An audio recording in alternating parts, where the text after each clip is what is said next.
जहर की दुई गो गोलिया मंगाइले रे, एगो खई है तू एगो हम रे जान रे, एगो खई है तू एगो हम।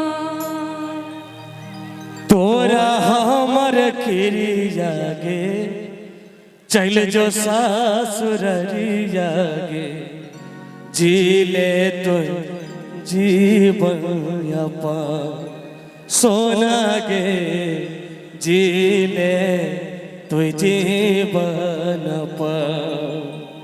आगे खुशी खुशी डोलिया में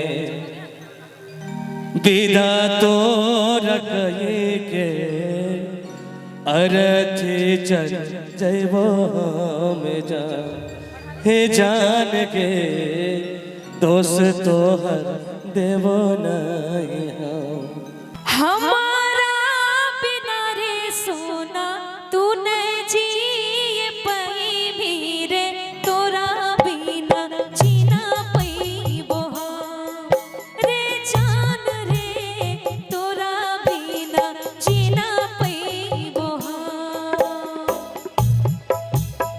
जहर के दुई गो गोलिया मंगाइले रे, एगो खई है तू एगो हम रे जान रे, एगो खई है तू एगो हम। तोरा हमर खिरिया गे चल जो सासुररिया गे, जी ले तो जीवन अपन सोना गे, जी ले तो जीवन अपन। आगे खुशी खुशी डोलिया में विदा तो रखी के गे, अरथी पे चली जई मोहा जान के, दोष ना देवो तोरे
खुशी खुशी डोलिया में तोरा बैठाई के गे, अरथी पे चली जइबो रे जान रे, खुशी खुशी डोलिया में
सुहागिन बन के रे सोना खाई ले माहुर।